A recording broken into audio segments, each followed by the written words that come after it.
Group 1 సహా అనేక ఉద్యోగాల భర్తీ చేస్తూ ఉంటే నిరుద్యోగులను రెచ్చగొట్టి కేసులు వేసి అడ్డుకునే ప్రయత్నం చేస్తున్నారని సీఎం రేవంత్ మండిపడ్డారు. కుట్రలను ఛేదించి ఉద్యోగాల భర్తీ చేస్తున్నామన్నారు. తమ ప్రభుత్వం ఏడాదిలోని 55,000 ఉద్యోగ నియామకాలు చేపట్టిందన్నారు. హైదరాబాద్ ప్రజాభవన్లో రాజీవ్ గాంధీ అభయహస్తం కింద సివిల్స్ కు ఎంపికైన వారికి ₹1,00,000 సాయం అందించేందుకు ఏర్పాటు చేసిన కార్యక్రమంలో రేవంత్ ఈ వ్యాఖ్యలు చేశారు. మనం జీవోలు ఇచ్చినప్పుడు ఎవరు ప్రశ్నించలే, మన ప్రిలిమ్స్ ఎగ్జామ్స్ కండక్ట్ చేసినప్పుడు ప్రశ్నించలే. ఎప్పుడైతే మనం ఈ పోటీ పరీక్షలు నిర్వహించి 563 నియామకాలు చేపడతామని ప్రతిపక్షానికి ప్రధానంగా నమ్మకం వచ్చిందో లీగల్ లిటిగేషన్స్ మొదలుపెట్టారు.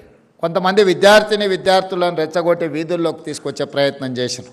ఏదో ఒక రకంగా గ్రూప్ 1 పరీక్షలను అడ్డుకొని నియామకాలు చేపట్టకుండా కాలయాపన చేయాలన్న ఆలోచనతో కుట్ర చేస్తే కూడా ఆ కుట్రలను అన్నిటిని తిప్పికొట్టి న్యాయస్థానంలో ప్రభుత్వం తీసుకున్న నిర్ణయాలు అన్నీ సక్రమమే, సరైనవే, ప్రభుత్వం నియామకాలు చేపట్టవచ్చు అని చెప్పి హైకోర్టు నుంచి సుప్రీంకోర్టు వరకు ప్రభుత్వానికి న్యాయస్థానాలు అండగా నిలబడి ఈరోజు గ్రూప్ 1 పరీక్షల్ని కూడా పూర్తి చేసుకొని మార్చి 31 లోపల 563 మంది గ్రూప్ 1 ఉద్యోగస్తులను ఈరోజు తెలంగాణ రాష్ట్రంలో నియామకాలు చేపట్టబోతున్నాము. ఇది ఒక గొప్ప విజయము తెలంగాణ రాష్ట్రంలో ఈ సంవత్సర పరిపాలనలో అని చెప్పి ఈ సందర్భం మీకు అందరు గుర్తు చేస్తున్నాను.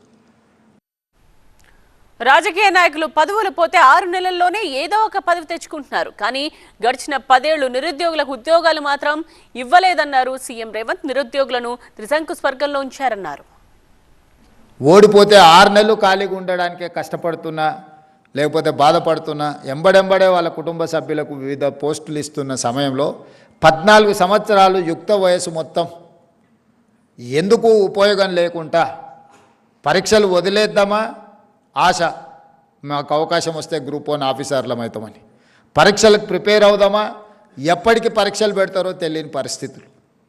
ఇట్లాంటి గందరగోళ పరిస్థితుల్లో ఒక్కొక్క చిక్కుముడిని ఇప్పుకుంటూ ఈరోజు వివిధ హోదాలలో ఉండే ఖాళీలను అన్నిటిని కూడా నియామకాలు చేపట్టుకుంటూ ముందుకు వెళ్తున్నాము. ఇట్లాంటి కార్యక్రమాలు తీసుకొని ముందుకెళ్తున్నప్పుడు యువత సహకారం సంపూర్ణంగా ఉండాలి. ఈ ప్రభుత్వం ఆలోచన చేస్తున్నదే మీకోసం, మీ అవకాశాల కోసం. రాజకీయపరమైన అవకాశాలు, రాజకీయపరమైన పరీక్షలు, పోటీలు అన్నీ కూడా ఎప్పటికప్పుడు 5 సంవత్సరాలకు ఒకసారి జరుగుతూనే ఉంటాయి. కానీ మీకు ఒక్కసారి అవకాశం మిస్ అయితే జీవితకాలం మీరు ఆ అవకాశాన్ని కోల్పోయిన పరిస్థితులు ఉంటాయి. సివిల్స్ అభ్యర్థులకు ఇస్తున్న ₹1,00,000 ఆర్థిక సాయం కాదు, విజయానికి ప్రోత్సాహం అన్నారు సీఎం రేవంత్. సెలెక్ట్ అయిన అభ్యర్థులు ప్రత్యక్షంగా పరోక్షంగా రాష్ట్రానికి సేవ చేయాలన్నారు.